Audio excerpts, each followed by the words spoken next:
Okay, I've got a game for you between world champion Magnus Carlsen and Hikaru Nakamura. He's playing the white pieces as Nakamura, Magnus playing black. This was for the Speed Chess Championship.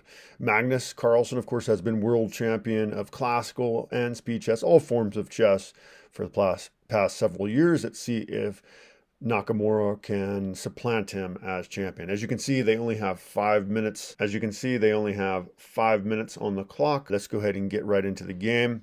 We have the ready by Nakamura, knight to f3 here, pawn to d5 by Magnus Carlsen, and now pawn to d4 by Nakamura. Now we have knight to f6 by Magnus, and now pawn to c4 by Nakamura. So this has been the symmetrical variation of the queen's pawn opening, but with this next move, pawn captures on c4, it becomes the queen's gambit accepted. So it kind of transposed for us. So pawn captures on c4 by Magnus Carlsen.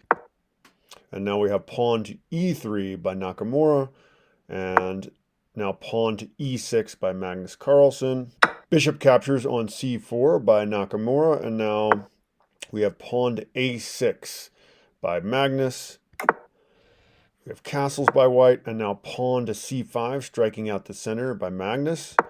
We have pawn to b3 by Nakamura. Now, this is the seventh most common move in the position, so a bit of a rare one, and has only been played just less than a couple hundred times in master level play, so we're into a bit of a rare opening. Now we have knight to d7 by Magnus, and bishop, of course, to b2 by Nakamura, the whole point of that b3 move.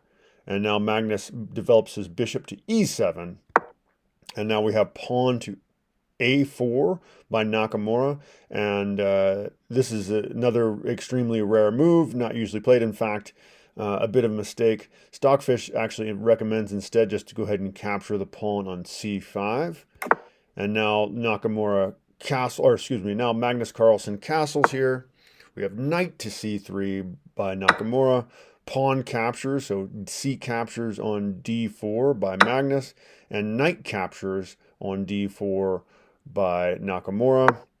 Now knight to e5 by Magnus, and bishop back to e2 by white, and now bishop to d7 by Magnus, and now knight back to f3 by Nakamura. And there was only one other game that was played to this position, and it was a draw. And as of move 13 for black, move 13 for black, this is a brand new game. This position has never been seen before in recorded play. So the knight to g6 played by Magnus, and now queen to b1 by Nakamura, and queen to a5 by Magnus, knight back to d2 by white, and now bishop to c6. We have bishop now to f3. Bishop captures on f3 by black. Knight captures on f3. Of course, you don't want to mess up your pawn structure. Keep that pristine around your king as long as you can. So knight captures on f3, and now we have rook a to c8, and now the knight jumps back to e2 for white, and now rook f to d8, centralizing those rooks. Nakamura offers a rook trade, and Magnus accepts. So we have rook captures on d1, queen captures on d1 by white, and now a queen trade offered, queen to d5 by Magnus. Nakamura instead captures on f6. So he captures the knight on f6. And now Magnus plays queen captures on d1. And we have rook captures queen on d1 by Nakamura. And now bishop captures on f6, taking the bishop. And now we have rook lifted to d7 by Nakamura. And Magnus has got to defend the pawn, so he plays rook to b8.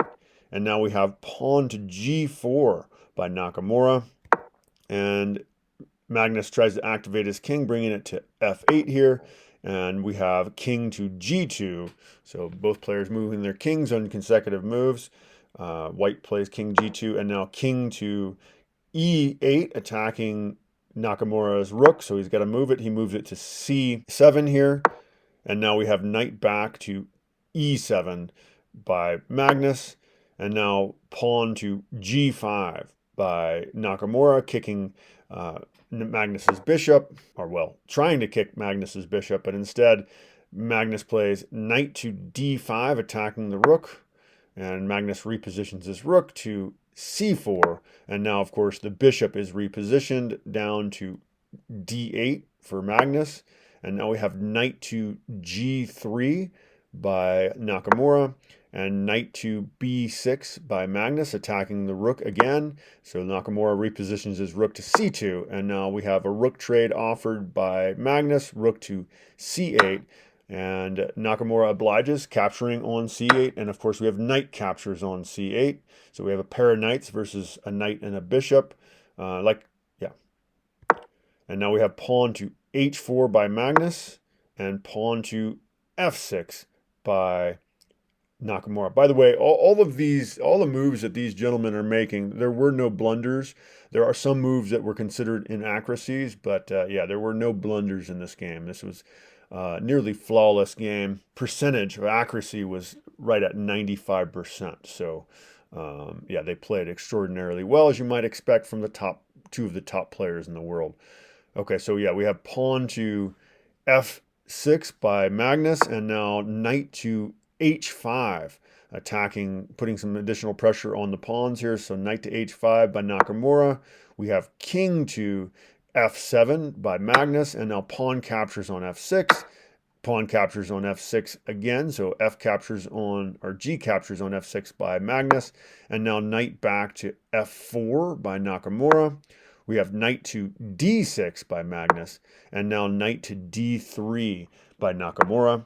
Pawn to e5 by Magnus, and now Nakamura moves his knight back to d2, and Magnus plays pawn to h5 here. We have pawn to e4 by Nakamura, kind of cutting the king off, and now Magnus moves his king to e6, and we have knight to c5 check by Nakamura. The king moves to e7, and now we have knight back to d3 by Magnus, or by Nakamura. Now notice the time on the clocks. Magnus does have 15 seconds and Nakamura just 9, so probably, just trying to find a quick move there. And now king back to e6 by Magnus, and knight back to c5 by Nakamura. King to f7 now by Black, and now knight to c4 by Nakamura. Knight captures knight on c4. Pawn captures knight on c4. So d captures on c4. You can see Magnus only has 2 seconds on his clock, and Nakamura 9 now, so things are getting pretty tense. We have king to e7 here, and the engine is saying that White's position is a bit stronger. Pretty hard to play it, though, when you only have a couple seconds on your clock. Nakamura goes ahead and captures the pawn on b7. And now we have bishop to b6 for Magnus. Definitely the best move he could play there. And now pawn to c5 by Nakamura. Of course, the bishop's got to move, so bishop to c7. And now pawn to c6 by Nakamura, kind of locking the king out of the position here. The king's not going to be able to approach, but it's going to be hard to push the pawn because, yeah, Magnus has got his bishop in the right spot. And you can see Magnus has 2 seconds and only 5 seconds now from Nakamura. We have bishop to b6 by Magnus, and now pawn to f3 by Nakamura. King now to e6 by Magnus, and now king to f1 by Nakamura. And it doesn't show zeros, but Magnus Carlsen ran out of time here. So he actually loses the game. And the other games were mostly draws. So actually Nakamura becomes the world speed chess champion. So he knocks Magnus off of his throne, basically. So yeah, Hikaru Nakamura of the United States is now the world champion of speed chess. There were several other games, most of them draws. But yeah, this was a decisive game, although it was just lost on time. It would have been pretty hard to win this game in reality. It does, White does have an advantage, but it would be pretty hard to actually win against either of these two gentlemen. I don't think there would have been a win if it was classical chess time. Anyway, thank you for joining me for that. I hope you enjoyed it. Please let me know if there's any games you think I should cover. I'd like to know about those. If there's anything exciting going on in the chess world that I somehow don't know about, I'd love your input on that. Please check me out on Patreon. There should be a link in the description of any of my videos. Take care.